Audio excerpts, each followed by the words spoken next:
This used to be duck poop and wood chip. It has not been turned. We have not had to make this compost with a machine or by hand. This is simply just allowing the worms to do their job and come in and process the material. That will then be broken down into what is essentially a double, triple composted vermicompost. So many of you know that we like to experiment with regenerative ideas on the farm, and this is one of those ideas that I think may well be unique to us. I've not seen anybody else doing it. Really, it's a unique method of composting and managing livestock manure. But we don't have a lot of machinery on the farm, so when it comes to making compost, every time we needed to use a machine, we would have to rent it in.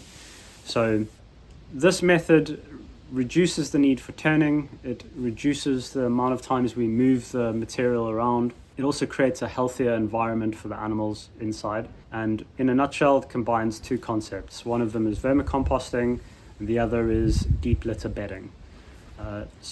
Often when people have livestock, they'll use a deep litter system where they let the manure build up over time, and then once or twice a year, they'll empty the house using a machine if they're at scale. Over time, that manure gets warm and starts breaking down, and it's good because it provides warmth for the animals and it partially breaks down the material. But in reality, you've actually got still very uncomposted material that is very voluminous and bulky, and when it comes around to mucking out, it's a lot of work and you need a machine. So the method that we're using completes the compost inside the house so that it loses about 80% of its volume. That means less work when it comes to mucking out, although it's no longer muck, it's now compost. And also it means that we can store all of our compost indoors outside of the rain where it'll get washed out. That's the method that we've come up with. We're going to show you today how we rotate the ducks inside this house in order to essentially start vermicomposting one side of the house and then rotating the ducks onto some what is essentially compost on the other side of the house, where the process repeats. So stick around. All right, so this morning we let the ducks out. They were on that side and they have been on that side for a number of months. Now Abby and I are just going to move all their gear over to this side of the house. On this side is essentially a mix of composted material and half composted material. It's old duck bedding. We're also going to crack it open a bit with the fork just to aerate it a little bit more. And over time, the ducks will then add more moisture and manure to that. On this side, it's going to be windrowed up and covered with a plastic tarp.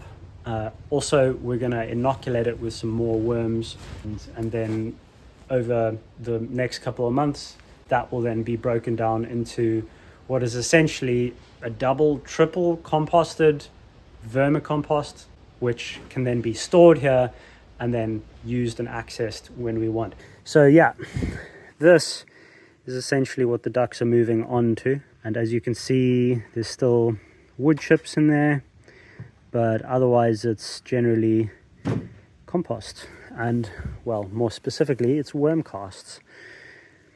Remember, this used to be duck poop and wood chip.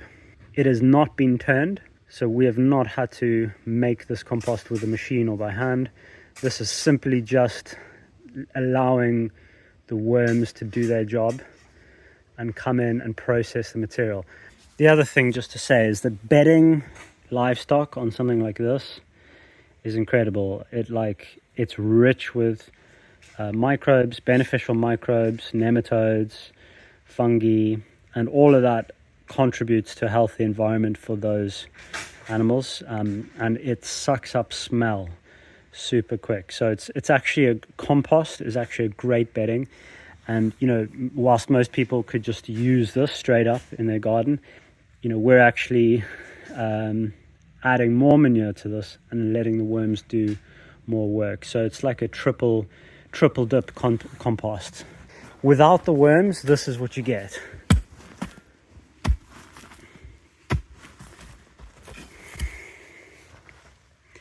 See, this right here is like a cake. It's like a poo cake. but it is semi broken down, like it's had fungal activity over time, and it will have gotten slightly warm at one point. And this is basically wood chips and duck manure. Now it doesn't smell, but it's not finished compost. You can see the color and the consistency. That is not ready compost. But if we break up this cake a little bit and then bed the ducks on top of here, what happens is the ducks fling moisture everywhere, and that creates the perfect environment for worms. And you'll see that the worms will then come in here and finish it like the compost that I've just shown you. Underneath here we've got a bunch of worms that we've been cultivating. I'm going to take the sheet off, try and harvest as many as I can. It's not going to be all of them. I'm just going to scoop up the top layer of compost and then put it in that bucket, and then that will be used to inoculate the other side of the house.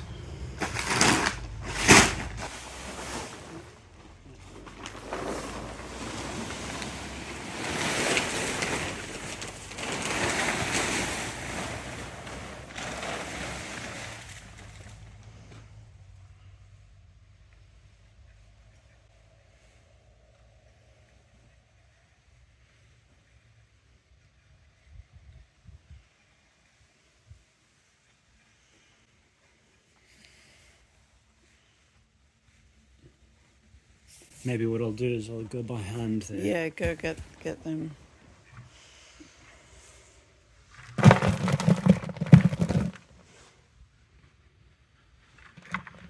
Now in this bedding is not just worms, but also eggs, worm cocoons, shall we say. And they will, in the right conditions, hatch and multiply super quick.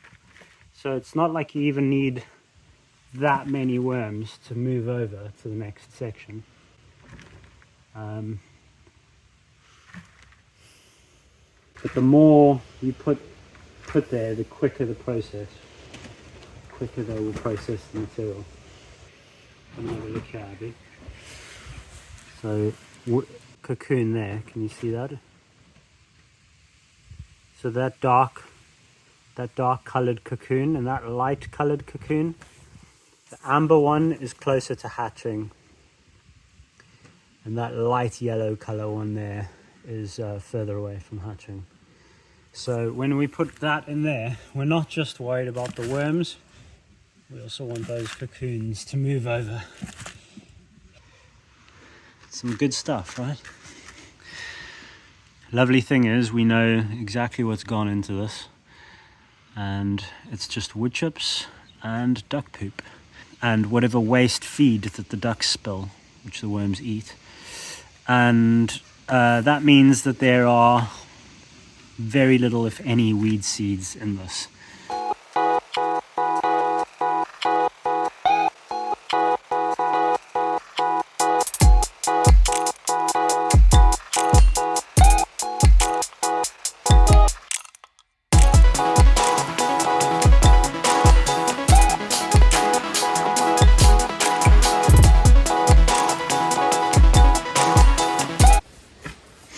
See, this is the primary reason why vermicomposting with ducks is so successful, and really wouldn't work quite as well with chickens. Chickens don't fling moisture around.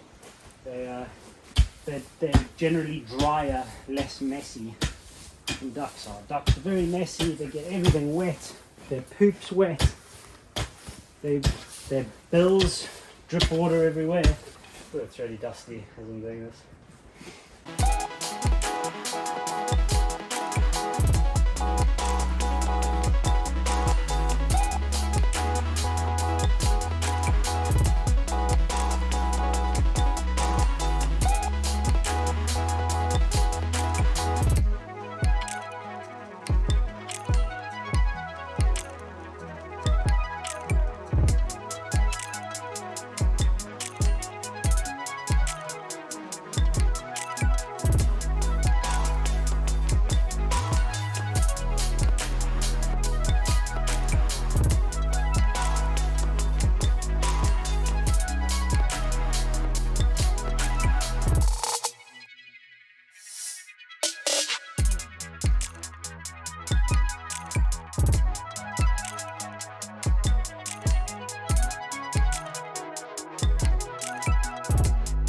Great. Now I'll get some planks and things. I mean, we could also use these nest boxes actually. Yeah, they're there.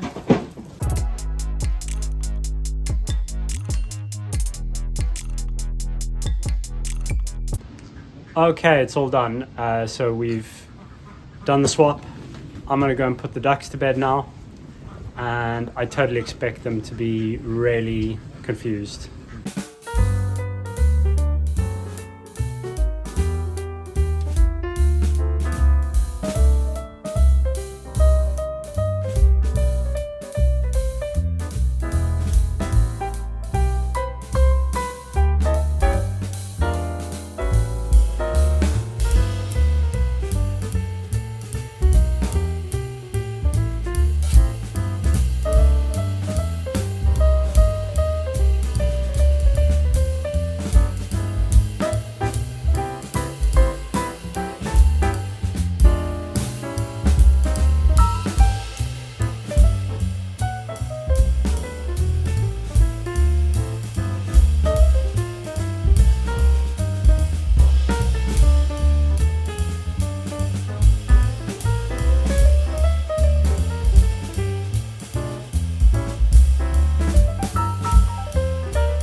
Alright, so it's the next day. The ducks have been let out, and I just thought it would be worth showing you what it looks like now that they've spent the night on the compost. And you can see you start to get that top layer of duck manure and activity, okay? And we just simply come in and we just rake it. So I could use this mattock or another raking tool, and you just do this and you get the top crust free. But yeah, so there is a little bit of maintenance involved, but it means the job is rake it out before the ducks come back in at night. And really there's no smell, you know, because you're essentially mixing